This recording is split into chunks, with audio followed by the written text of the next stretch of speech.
धन्यवाद येशू. Praise the Lord. देवाची स्तुती असो.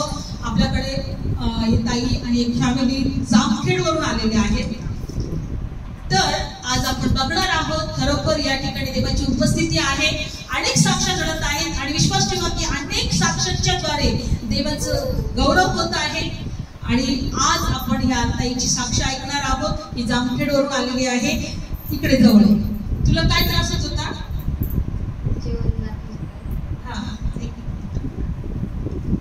काय होत होतं त्रास? बरं ठीक आहे. जेवण जात नव्हतं. मग चक्कर यायची, जेवण जात नव्हतं. किती दिवसापासून? 20-25 वर्ष झाले तेव्हापासून. अच्छा. आणि मग आता मागच्या आठवड्यात तू इथं आली होती है ना? काय झालं नंतर मागच्या आठवड्यात आल्यावर? जेवण केलं आणि जेवण जायला लागलं. आता जेवण लागलं. आता काही त्रास होत नाही का? आता काही त्रास नाही. सर्व गौरव कोणाला देणार? प्रभू येशूला. ते येशूने तुला बरं केलं ना. 25 वर्षापासून तुला बरं वाटत नव्हतं, जेवण जात नव्हतं. पण जशी तू इथे आली आणि देवाने तुला स्पर्श केला, आशीर्वादित केलं आणि आता जेवण जातं. बरोबर? किती वेळा जेवते आता? बरोबर कशी जेवते? एक टायमाला एक पहिले किती खात? आणि पहिले किती खात होती? 2 दिवसाला एक भाकर. 2 दिवसाला एक भाकर खात होती. पण आता एक टायमाला म्हणते एक भाकर खाते. जशी ही तू केली, प्रार्थना केली, प्रभूने तिला बरं केलं. तो तुला खूप आशीर्वादित करू. Praise the Lord. आणि तुला पण बरं केले. कोणासाठी प्रार्थना केली होती? बाळासाठी ना. प्रभू तिला पण बरं करत आहे. आणि आपण वचनामध्ये जाणार, प्रार्थना करूया, डोळे बंद करूया. पिता परमेश्वर धन्यवाद देतो. आम्ही आज पुन्हा एकदा देवा या साक्षीसाठी तुला गौरव देतो. आज परमेश्वर तुझ्या लेकरांना तिथे घेऊन आलेला आहे आणि खरोखर तू साक्ष घडवणार आहे, घडवत आहेस. त्याबद्दल तुझे उपकार मानतो. या सर्व साक्षीचा गौरव आम्ही तुला देतो. तू आमच्या प्रार्थना ऐकल्या देवा. तू आमच्या प्रार्थनेला उत्तर दिलं प्रभू, कारण तू जिवंत आहे. तू सर्व समर्थ आहे. तुला काही अशक्य नाही. आज पुन्हा एकदा आजच्या वचनाद्वारे तुझ्या लेकरांना स्पर्श कर, आशीर्वादित कर, त्याची भेट घे. येशूच्या नावात प्रार्थना करत आहे म्हणून देवा तू आई. आमेन. Praise the Lord. देवाची स्तुती असो. बायबलमध्ये दिलेलं आहे की आज आपण या ठिकाणी एकत्र यासाठी जमलेलो आहोत की आमच्या देवाने यावं आणि आमची भक्ती आशीर्वादित करावी. आमच्या देवाने आम्हाला आशीर्वादित करून आम्हाला सांभाळावं, आमची काळजी घ्यावी. Praise the Lord. तर आज आम्ही आनंदित आहोत, खुश आहोत यासाठी का देव आमच्या बरोबर आहे. ज्या देवावर आपण विश्वास ठेवलेला आहे तो देव आम्हाला कधी लज्जित फज्जित होऊ देत नाही. लक्षपूर्वक ऐका. तुम्ही जिवंत देवाकडे आलेला आहात. एक असा देव आहे का तो म्हणतो का मी तुला कधी सोडणार नाही, मी तुला कधी टाकणार नाही, मी तुझ्या बरोबर राहणार आहे. जोपर्यंत ही आकाश पृथ्वी आहे तोपर्यंत मी तुझ्या बरोबर राहणार आहे आणि मी तुझी काळजी घेईन. मी तुला आशीर्वादित करेन. मी तुझं दुःख आनंदात बदलेन. मी तुझ्या अश्रू पुसेन. असा एक देव आहे. कारण त्या देवाचा आम्ही अनुभव घेतलेला आहे. जेव्हा आम्ही त्रासात होतो, जेव्हा आम्ही दुःखात होतो, आम्ही निराशात होतो, त्यावेळेस आम्ही या देवाकडे आलो, प्रभू येशूकडे आलो. येशूवर आम्ही विश्वास ठेवला आणि त्या प्रभू येशूने आम्हाला इतकं आशीर्वादित केलं, इतके शांतीने भरलं. आज आम्ही एकच आशेवर जगत आहोत. आमचा देव आमच्या बरोबर आहे. Praise the Lord. आणि म्हणून बायबलमध्ये दिलेलं आहे स्तोत्र संहिता आपण काढणार आहोत 91 अध्यायामध्ये. देवाचं वचन आम्हाला काय सांगत आहे की देवाचे भरोसे ठेवणारे कशा प्रकारे निर्भय राहतात. स्तोत्र संहिता 91 अध्यायामध्ये आज आपण बघणार आहोत. जर तुम्ही देवाचं वचन कान देऊन ऐकाल आणि देवावर जर विश्वास ठेवाल तर तुमच्या जीवनामध्ये देव महान कार्य करेल. देव तुमच्या प्रार्थनेचं उत्तर देईल. देव तुमचे अश्रू पुसेल. देव तुमची परिस्थिती बदलेल. देव तुम्हाला म्हणेल माझ्या लेकरा मी आहे ना तुझ्या बरोबर, काळजी करू नको, मी तुझा देव आहे. Praise the Lord. म्हणून स्तोत्र संहिता आपण काढणार आहोत 91 अध्यायामध्ये. बायबल सांगतं की परमेश्वर काय म्हणत आहे. स्तोत्र संहिता 91 अध्याय. जो परात्पराच्या गुप्त स्थळी असतो तो सर्व समर्थाच्या छायेमध्ये राहतो. मी परमेश्वराविषयी म्हणे की तो माझा आश्रय आणि माझा दुर्ग आहे, तोच माझा देव आणि माझा भरोसा आहे.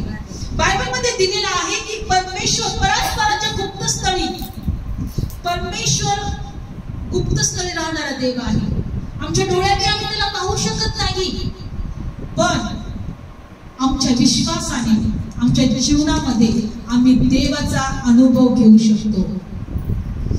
जेव्हा आम्ही देवाच्या पायाजवळ बसतो, जेव्हा आम्ही देवाच्या उपस्थितीमध्ये येतो, तेव्हा आम्ही त्याच्या गुप्तस्थळीमध्ये येतो.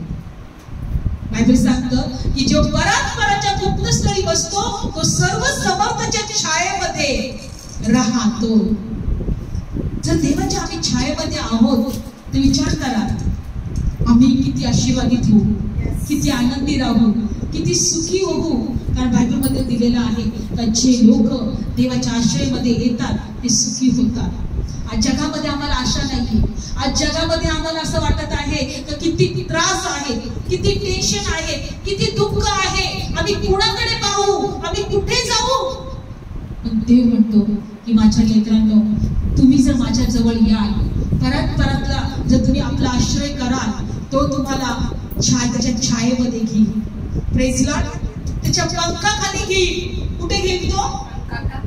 कारण जो म्हणतो की परमेश्वराविषयी जो कोणी म्हणतो की तो माझा आश्रय आहे, माझा दुर्ग आहे, तोच माझा देव, त्याच्यावर मी भरोसा ठेवला आहे. तर पुढचं वचन बघा काय म्हणते, तो तुला पारद्याच्या पाशापासून, नाश करणाऱ्या मरीपासून सोडवेल. तो एक जो देव आहे. पारद माहिती, शिकार माहिती तुम्हाला? शिकार कधी पण ना जाळं टाकत असतो पक्षी पकडण्यासाठी. काय टाकत असतो? शिकार कधी पण जाळं टाकतो पक्षी पकडण्यासाठी. तसंच सैतान सुद्धा, दुष्ट आत्मे सुद्धा आम्हाला जाळी टाकतो पकडण्यासाठी. बंधनात तो ठेवतो, आम्हाला त्रासात ठेवतो, आम्हाला दुःखात ठेवतो, आम्हाला टेन्शन मध्ये ठेवतो, आम्हाला चिंतेमध्ये ठेवतो. पण देव आम्हाला म्हणत आहे, आम्हाला पारदेच्या पाशापासून तो सोडवेल. म्हणजे तो जो पाश आहे सैतानाचा, त्याच्यापासून तो आम्हाला मोकळं करेल. Praise Lord. पारदेच्या पाशापासून सोडवेल आणि नाश करणाऱ्या मरीपासून सुद्धा सोडवेल. आणि चौथं वचन, तो आपल्या पिसाने तुला झाकील आणि तू त्याच्या पंखाखाली आश्रय घेशील. त्याचे सत्य ढाल कवच आहे. त्याचं सत्य आणि ढाल हे कवच आहे. बायबल सांगतं तो तुला पिसाने झाकून ठेवी, आपल्या पंखाखाली तो तुला आश्रय घेशील. कधी? जेव्हा तू त्या परात्पराच्या गुप्तस्थळी राहशील. आणि त्याचं गुप्तस्थळ कोणतं आहे? प्रार्थनेचं ठिकाण. Praise Lord. प्रार्थनेचं ठिकाण हे परमेश्वराचं गुप्तस्थळ आहे. जरी आम्ही देवाला पाहू शकत नाही, पण तो आम्हाला पाहतोय. कारण देव आत्मा आहे. देव काय आहे? आत्मा आहे. आत्मा आहे. मग जेव्हा आम्ही देवाच्या जवळ विश्वासाने येतो, आम्ही त्या परस्पराच्या आश्रयामध्ये येतो. आणि तो देव काय म्हणतो, तर मी तुला पारद्याच्या पाशापासून, नाश करणाऱ्या मरीपासून सोडवेल आणि मी तुला माझ्या पिसांनी झाकून ठेवील आणि माझ्या पंखाखाली तू आश्रय घेशील आणि माझं सत्य ढाल आणि कवच तुला होईल. माझं सत्य जे आहे ते तुझ्यासाठी ढाल आणि कवच होईल, ते तुला सुरक्षित ठेवेल. म्हणून आज आम्हाला देवाच्या पायाजवळ आश्रय घेणं गरजेचं आहे. देवाच्या उपस्थितीमध्ये येणं गरजेचं आहे. तोच देव म्हणतो, मी काय करेन, तुझी सर्व दुःख आनंदात बदलेल, सर्व आजार तुझे मी बरे करेन. कारण तो आपलं वचन पाठवतो आणि आम्हाला बरं करतो. काय पाठवतो आम्हाला? वचन. काय पाठवतो? आता विचार करा, समजा जर तुम्ही डॉक्टरकडे गेले तर डॉक्टरने तुम्हाला सांगितलं तुम्हाला असा असा आजार आहे, तर तुम्हाला तोंडाने सांगितलं की तुम्हाला आजार आहे. आणि जर डॉक्टर म्हटला या आजारात तुम्ही बरे कधीच होणार नाही, तर तुमच्यावर किती मोठा परिणाम होईल. तुम्ही म्हणाल आता त्या आजारातच मला मारावं लागेल, हो की नाही? डॉक्टर काय बोलतोय? शब्द बोलतोय आणि त्या शब्दावर तुम्ही काय करता? विश्वास ठेवता. काय ठेवता? विश्वास ठेवता. तशा बायबलमध्ये तसंच प्रकारे असं लिहिलेलं आहे. तो आपलं वचन पाठवतो, शब्द पाठवतो आणि आजारांना तो बरं करतो. काय करतो? काय पाठवतो? शब्द पाठवतो. काय पाठवतो? शब्द पाठवतो. मग आम्हाला काय ऐकायचं आहे? शब्द ऐकायचा आहे. म्हणून पहिले एक वचन काढूया. स्तोत्र संहिता 107 अध्याय. स्तोत्र संहिता 107 अध्याय. विश्वास ठेवा. आज देव तुम्हाला स्पर्श करेल, कारण देवाचा शब्द आम्ही ऐकत आहोत, देवाचं वचन आम्ही ऐकत आहोत, देवाची आराधना आपण केलेली आहे, देवाची भक्ती आम्ही केलेली आहे. त्या गुप्त स्थळी, परात्पराच्या गुप्त स्थळी आपण आलेलो आहोत आणि त्या देवाने वचन केलेलं आहे, माझ्या पंखाच्या पिसांनी तुला मी झाकून ठेवीन, मी तुला सुरक्षित ठेवीन. Praise the Lord. आणि म्हणून वचन काढूया आपण स्तोत्र संहिता 107 आणि 20 वचन थोडी तरी वाचा. स्तोत्र संहिता 107 आणि 20 वचन. तो आपले वचन पाठवतो आणि त्यांना बरे करतो.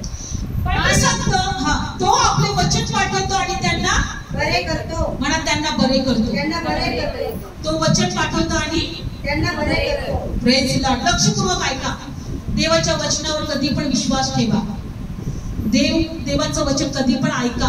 म्हणा देवाला, म्हणा की प्रभू मी हे जगावर विश्वास नाही ठेवत, मी रिपोर्टवर विश्वास नाही ठेवत, मी माझ्या परिस्थितीवर विश्वास नाही ठेवत, मी माझ्या मनुष्यावर विश्वास नाही ठेवत, मी तुझ्या वचनावर विश्वास ठेवते. Praise the Lord. देवाला काय म्हणायचं, मी तुझ्या वचनावर विश्वास ठेवतो, कारण तो वचन पाठवतो आणि आम्हाला बरे करतो. बघा परतोचे वचन वाचूया. स्तोत्र संहिता 107 अध्याय. तो आपले वचन पाठवतो आणि त्यांना बरे करतो आणि त्यांच्या नाशापासून त्यांना सोडवतो. तो त्यांना नाश होण्यापासून सोडवतो. आजारपणात आमचा नाश होत चालला असेल, आम्हाला सोडवतो. गरिबीत आमचा नाश होत चालला, आम्हाला सोडवतो. सगळ्या चिंतेमध्ये, सर्व टेन्शन मध्ये, सगळ्या त्रासांमध्ये आमचा नाश होत चाललेला आहे, पण तो आम्हाला सोडवतो. ते सोडवण्यासाठी काय पाठवतो? वचन. काय पाठवतो? वचन. रोज म्हणा, प्रभू मी तुझ्या वचनावर विश्वास ठेवते. जो देवाच्या वचनावर विश्वास ठेवतो तो लाजवला जात नाही. Praise the Lord. तुम्हाला माहितीये देवाने वचनाला सर्वात श्रेष्ठ स्थान दिले. वचनाला परमेश्वराने सर्वात श्रेष्ठ स्थान दिले, उंच केलेलं आहे. आणि तोच वचन देहरूप बनून या जगामध्ये आला. काय बनून आला? वचनाने देहाचं रूप धारण केलं आणि अंगामध्ये येऊन त्यांनी वस्ती केली. Praise the Lord. लक्षपूर्वक ऐका. जर तुम्ही गरीब आहात, जर तुमच्याकडे चिंता असेल, टेन्शन असेल, तो आपलं वचन पाठवून तुमच्या चिंता दूर करेल. Praise the Lord. तो काय म्हणतो की आहोत मनुष्यानो, त्या उडणाऱ्या पक्ष्यांकडे बघा, त्या उडणाऱ्या पक्ष्यांकडे बघा. ते कधी पेरणी करत नाही, कापणी करत नाही, कोठारे साठवत नाही. मी जर त्यांची काळजी घेतो तर मी तुमची काळजी नाही घेणार का? तो देव म्हणतो. तो आपलं वचन पाठवतो ना आमच्या सर्व गरजा सुद्धा भागवतो. आम्हाला काम करण्यासाठी, कष्ट करण्यासाठी तो देवच आम्हाला ताकद देतो. Praise the Lord. विचार करा, जर आम्ही बिछाण्यात वर्ष पडून राहिलो तर आम्ही काम करू शकतो का? आम्ही काम करू शकतो का? कष्ट करू शकतो का? नाही. आज दवाखान्यात जर तुम्ही आयसी मध्ये जा, दवाखान्यामध्ये जा, अनेक लोक आजारामध्ये पिडलेले आहेत.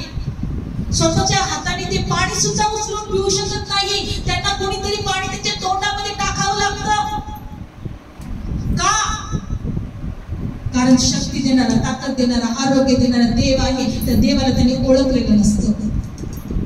लक्षपूर्वक ऐका. जो देव म्हणतो का मी तुला शक्ती देतो, मी तुला ताकद देतो, मी तुला सांभाळतो, मी तुझी काळजी घेतो, माझ्या लेकरा माझ्या जवळ ये. पण आज मनुष्य स्वतःच्या इच्छेने जगायला बघतोय, स्वतःच्या ताकदीवर भरोसा ठेवायला बघतोय, स्वतःच्या बुद्धीवर भरोसा ठेवायला बघतोय, स्वतःच्या धनावर तो भरोसा ठेवायला बघतोय. होय, माझ्याकडे धन आहे तर मी दवाखान्यात जाईल, माझ्याकडे बुद्धी आहे तर मी चांगलं शिक्षण घेईन, माझ्याकडे ताकद आहे ते माझ्या कष्टाने मी सगळं मिळवेल. तो स्वतःवर भरोसा ठेवायला बघतो आणि काय होतो, तो देवापासून दूर होतो. पण अशी वेळ येते तर देव त्याला त्याच्या जवळ घेतो. माझ्या मुला, मी तुला निर्माण केले, तू माझा मुलगा आहे, तू माझं लेकरू आहे. आज आम्ही कितीतरी साक्ष बघतो की कॅन्सर सारखे, एड्स सारखे आजार, किडनी पूर्ण गेलेले असे लोक प्रभू बरं करत आहे. का? बायबलमध्ये दिलेलं आहे का त्या देवाने त्या मनुष्याला म्हटलेलं आहे की मी तुझा निर्माण करता आहे, मी तुला बरे करतो. हालेलुया. तो आपलं वचन पाठवतो आणि बरे करतो. आणि पुढचं वचन काय दिलंय की त्यांच्या नाशापासून त्यांना सोडवतो, त्यांच्या नाशापासून त्यांना सोडवतो. पण एकच गोष्ट केली पाहिजे, त्या देवाला ओळखलं पाहिजे आणि त्याला हाक मारली पाहिजे, म्हणजे त्याच्याकडे प्रार्थना केली पाहिजे. काय केलं पाहिजे? बघा या वचनात काय दिलेलं आहे, स्तोत्रसंहिता 107 अध्याय आणि वचनामध्ये दिले 19 वचन. तेव्हा ते आपल्या कष्टात यहोवाला आरोळी करतील आणि तो त्यांच्या सर्व संकटातून त्यांना तारतो. जेव्हा ते त्याला आरोळी करतील, जेव्हा ते त्याला हाक मारतील, जेव्हा ते त्याच्याकडे प्रार्थना करतील, देव काय म्हणत आहे, तो त्यांना सोडवेल. म्हणा माझा देव सर्व संकटातून, सर्व बंधनातून, सर्व त्रासातून मला सोडवणार आहे, मला सोडवणार आहे, कारण तो जिवंत आहे. Praise the Lord. बायबल सांगतं एक पक्षघाती मनुष्य देवाकडे आला. कोण आला? पक्षघाती मनुष्य. तो नाही आला, 4 लोक त्याला घेऊन आले त्याची खाट पकडून. Praise the Lord. कोणी आणलं त्याला? 4 लोकांनी.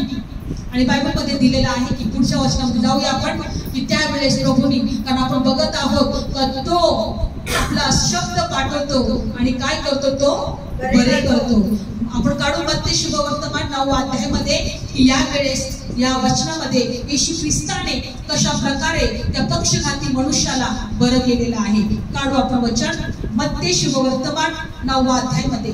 बघा याला वातरोग झाला होता, पक्षघात झाला होता आणि बायबल मध्ये दिलेला आहे की हा खाटेवर पडलेला होता. वर्ष कितीतरी वेळ दिवस काय होता, त्याने खाटेवर पडला होता. आणि बायबल सांगतं की कोणीतरी ऐकलं येशू बद्दल, त्याच्या नातेवाईकांनी, त्याच्या मित्रांनी, त्याच्या शेजारच्या लोकांनी, आणि त्याच्याकडे येऊन सांगितलं, तुला माहितीये का येशू रोग बरे करतो, तुला माहितीये का येशू मेलेल्यांना उठवतो. आणि कदाचित तो म्हटला असेल, कुठं आहे येशू, मला घेऊन चल ना. तो काय म्हटला असेल, कुठं आहे येशू, मला घेऊन चला ना. तो तर जाऊ शकत नव्हता, पक्षघाती होता, एका खाट्यावर तो पडलेला होता, कसे तरी आपले दिवस तो काढत होता. आणि मग बायबलमध्ये दिलेलं आहे का त्याच्या मित्रांनी, त्याच्या लोकांनी जिथं येशू ख्रिस्त ज्या घरामध्ये होता त्या घरामध्ये त्याला घेऊन गेले. वाचूया वचन मत्ती शुभवर्तमान 9 अध्याय आणि 1 वचन. तेव्हा तो एका तारवात चढून पलीकडे गेला आणि आपल्या नगरात आला. मग पहा बाजीवर पडलेला एक पक्षघाती मनुष्याला त्यांनी त्याच्याकडे आणले. तेव्हा येशू त्यांचा विश्वास पाहून त्या पक्षघाती मनुष्याला म्हणाला, मुला धीर धर, तुझ्या पापांची क्षमा झाली आहे. लक्षपूर्वक ऐका, एका मनुष्याला येशू ख्रिस्ताकडे आणला. बाजीवर पडलेला असताना बायबलमध्ये दिले की ज्या घरामध्ये तो होता त्या घरामध्ये त्यांनी तिथले सगळे छप्पर काढले, पत्रे काढले आणि तिथून ते बाज किंवा ती खाट होती येशूच्या जवळ सोडली. आणि खूप गर्दी होती त्या ठिकाणी. अनेक लोक येशूकडे आले होते बरे करून घेण्यासाठी. आणि येशूने पाहिलं का याच्या मनामध्ये आहे का माझा प्रभू मला बरं करेल. त्याच्या हृदयामध्ये त्या गोष्टी चालल्या आहेत, त्याच्या कल्पना येशूने ओळखल्या. येशू मला बरं करेल, मी इथं आलेलो आहे तर बरं होऊनच जाणार. आणि बायबलमध्ये दिले येशूने त्याचे विचार ओळखले आणि येशू त्याला काय म्हटला की मुला धीर धर, तुझ्या पापांची क्षमा झाली आहे. बघा तो पक्षघाती होता, बाजीवर कित्येक दिवस पडलेला होता, आजारी होता, दुखणाहीत होता. का होता? कारण अनेक पाप त्यांनी केले होते. मनुष्य नेहमी पाप करणारा आहे, लक्षपूर्वक ऐका. आणि म्हणून मनुष्याला पापांची क्षमा होणं गरजेची आहे. काय? आम्ही आमच्या दुःखाच्या द्वारे पाप करतो, आमच्या विचारांच्या द्वारे पाप करतो, आम्ही स्वतःवर भरोसा ठेवून पाप करतो, अनेक गोष्टीद्वारे आम्ही पाप करतो. पण बायबलमध्ये दिलेलं आहे का एक देव आहे, तो आमच्या सर्व पापांची क्षमा करणारा आहे. म्हणजे त्याला जो आजार होता, जे दुखणं होतं त्याचं कशामुळे होतं? त्याच्या पापामुळे. Praise Lord. आता जर आपण गेलो डॉक्टरकडे तर डॉक्टर आपल्याला बरं होण्यासाठी औषध देतो. काय देतो? औषध देतो. येशू तुम्हाला बरं करण्यासाठी पापांची क्षमा करतो. Praise Lord. येशू आम्हाला बरं करण्यासाठी पापांची क्षमा करतो. जोपर्यंत मनुष्याच्या पापांची क्षमा होत नाही त्याच्या जीवनात शांती नाही, त्याच्या जीवनामध्ये देवाचा चमत्कार नाही, त्याच्या जीवनामध्ये देवाचं कार्य नाही. आणि एकच प्रभू येशू ख्रिस्त असा आहे, तो मनुष्याच्या पापांची क्षमा करणारा आहे आणि त्याच्यामध्ये तो अधिकार आहे. Praise Lord. बायबल सांगतं की मनुष्याला तो काय म्हटला की मुला तुझ्या पापाची क्षमा झाली आहे. आणि पुढचं वचन बघा, मग पहा शास्त्रांपैकी काही जण आपल्या मनात म्हणाले हा दुर्भाषण करतो. 14 वचन. तेव्हा येशू त्यांचा विचार जाणून म्हणाला, तुम्ही आपल्या अंतःकरणात वाईट विचार का करता? कारण तुझ्या पापाची क्षमा झाली आहे असे म्हणणे किंवा उठून चाल असे म्हणणे यातून कोणते अधिक सोपे आहे? बायबल सांगते तिथं शास्त्री परुषी अनेक लोक तिथं बसलेले होते आणि ते लोक म्हणायला लागले त्याला बघून, हा दुर्भाषण करतोय, हा वाईट बोलतोय, हा चुकीचं बोलत आहे. कारण त्यांनी जगामध्ये आतापर्यंत असं त्यांनी ऐकलं नव्हतं का एखादा मनुष्याला पापाची क्षमा करण्याचा अधिकार आहे. लक्षपूर्वक ऐका. ते येशूला म्हणू लागले, तू दुर्भाषण करत आहे, तू वाईट बोलत आहे, कारण तू काय देव आहे का पापांची क्षमा करणारा? तुला हा अधिकार कोणी दिला? येशू काय म्हटलं माहिती? येशूने काय उत्तर दिलं? पापांची क्षमा करणं हे ठीक आहे किंवा तू उठून चाल यातून कोणते अधिक सोपे आहे? येशूने त्यांना प्रश्न केला. मी त्याला पापांची क्षमा करत आहे हे सोपं आहे का त्या पक्षघाती मनुष्याला उठ आणि चाल असं म्हणणं सोपं आहे? सांगा मला याच्यातलं कोणतं सोपं आहे? ते गप्पच राहिले, कारण दोन्ही पण त्यांना उत्तर देऊ शकले नाही. कारण ते येशूला एवढे ओळखत नव्हते. येशू हा मनुष्य आहे असं त्यांना वाटलं, येशू देवाचा पुत्र आहे असं त्यांनी ओळखलं नव्हतं. देवाच्या पुत्राला पापांची क्षमा करण्याचा अधिकार आहे हे त्यांनी ओळखलं नव्हतं. येशू त्यांना काय म्हटला? कोणतं सोपं आहे? मुला उठून बाज घेऊन चाल. कारण तो बिछाणामध्ये किती वर्ष पडला होता. ते शास्त्री ते सगळे लोक त्याच्यावर संशय घेणारे, अविश्वास करणारे गप्पच राहिले. येशूच्या प्रश्नांचं उत्तर ते देऊ शकले नाही. पुढच्या वचनात काय दिले बघूया. 6वं वचन. परंतु तुम्ही हे जाणावे की मनुष्याच्या पुत्राला पृथ्वीवर पापांची क्षमा करायला अधिकार आहे. म्हणून तेव्हा तो त्या पक्षघाताला म्हणाला, उठ आणि आपली बाज उचलून घेऊन आपल्या घरी जा. Praise Lord. उठ आपली बाज घेऊन आपल्या. तुम्ही हे जाणावे की मनुष्याच्या पुत्राला किंवा देवाच्या पुत्राला किंवा येशू ख्रिस्ताला पापांच्या क्षमा करण्याची अधिकार आहे. पापांची क्षमा करण्याचा अधिकार आहे हे तुम्ही जाणावं. आम्हाला एकच गोष्ट समजायचं आहे. लक्षपूर्वक ऐका. एक येशू आहे, तो आमच्या सर्व पापांची क्षमा करतो.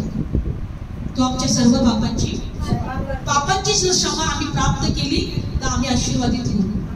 आम्हाला आरोग्य मिळेल, आमच्या घरामध्ये शांती येईल, आमच्या घरामध्ये देवाची कृपा असेल, आमच्या घरामध्ये देवाची उपस्थिती असेल.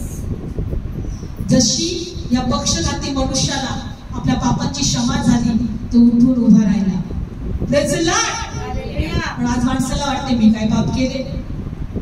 मी कधीच पाप करत नाही, माझ्याकडून काहीच वाईट होत नाही, मी कधीच चुकीचं नाहीये. आपण असं वाटतं की ना आपल्याला.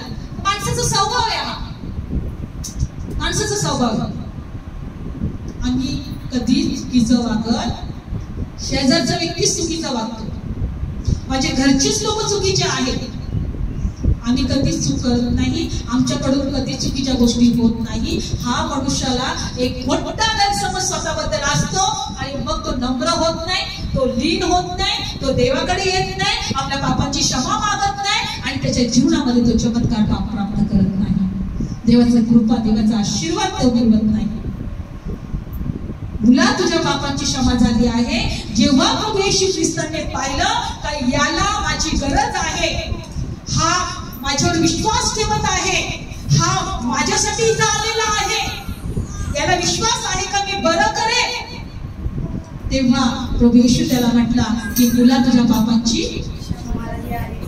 तेव्हा प्रभू येशू काय म्हटला, उठ बाज उचलून आपल्या घरी जा.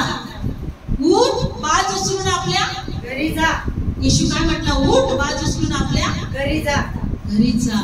येशूला आम्हाला बरं करायचं आहे, येशूला आम्हाला आरोग्य द्यायचं आहे. कोणता बाप आहे बरं की आपल्या लेकरांना आजारात राहण्यासाठी जन्म देईल?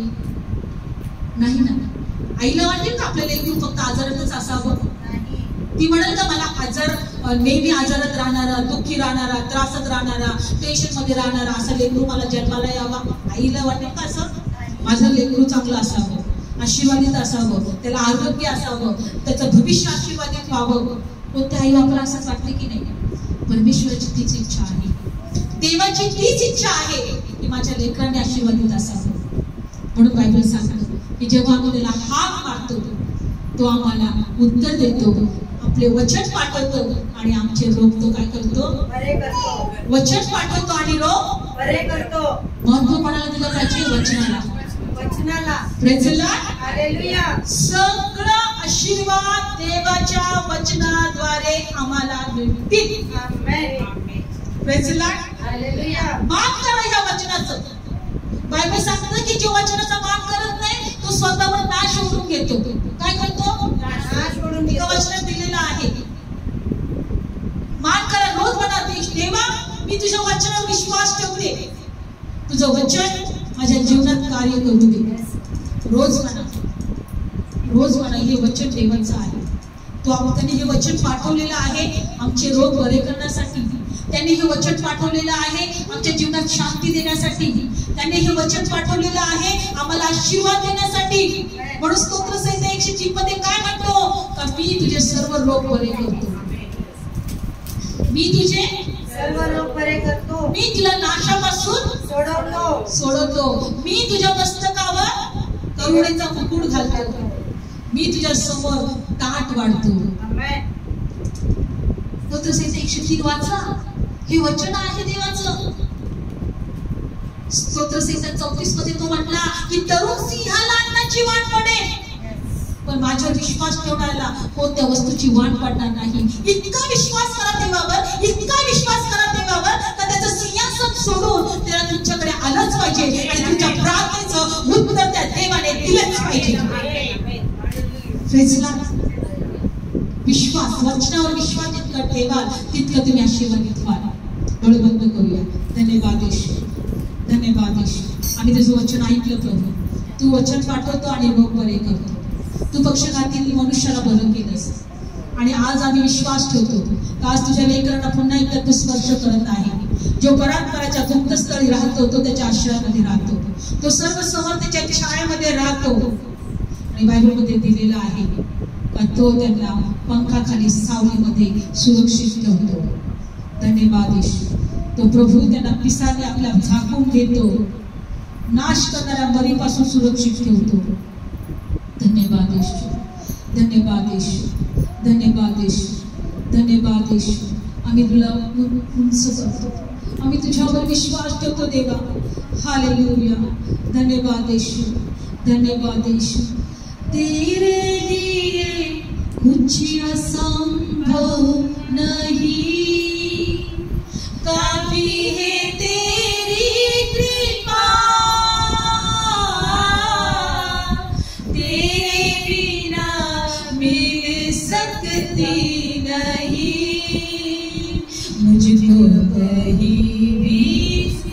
Yes yes yes Lord. तेरे लिए कुछ असंभव नहीं, काफी है तेरी कृपा,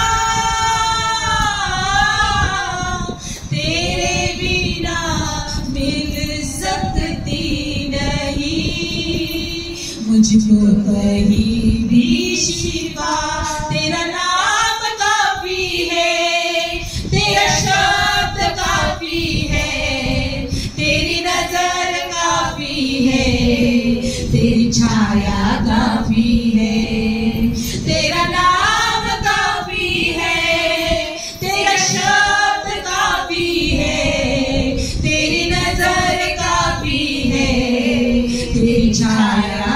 काफी है। तुम रहने से मुझे काफी है यीशु, तेरे पीछे पीछे चलूंगा मैं यीशु। तुम रहने से मुझे काफी है यीशु, तेरे पीछे पीछे चलूंगा मैं यीशु। तेरा नाम काफी है, तेरा शब्द काफी है, तेरी नजर काफी है, तेरी छाया काफी है। तुम रहने से मुझे काफी है यीशु, तेरे पीछे पीछे चलूंगा मैं यीशु। हो तुम्ही योग्य ठिकाणी आलेले आहे, तुम्ही येशूकडे आलेले आहे जो वचन पाठवतो आणि आमचे रोग बरे करतो, आमची परिस्थिती बदलतो। तो आम्हाला करुणेचा मुकुट घालतो, प्रेम द्यायचा आणि करुणेचा मुकुट घालतो। तो देव आमच्यामध्ये आहे। प्रभू प्रत्येकाला स्पर्श कर। प्रभू जे आजारी आहेत, जे दुःखराईत आहेत, जे टेन्शन मध्ये आहेत, जे चिंतांमध्ये आहेत, देवा त्यांच्यावर दया कर, त्यांना स्पर्श कर, आशीर्वादित कर। आज निकाम पाठवू नको, तुझ्या लेकरांना तू स्पर्श कर, तुझ्या लेकरांना प्रभू तू आशीर्वादित कर। धन्यवाद येशू, धन्यवाद येशू, धन्यवाद येशू। सर्व गौरव आम्ही तुला देतो, सर्व स्तुती आम्ही तुला देतो, सर्व महिमा आम्ही तुला देतो। प्रभू येशूच्या नावामध्ये सर्वांना आशीर्वादित कर। आमेन। Praise the Lord.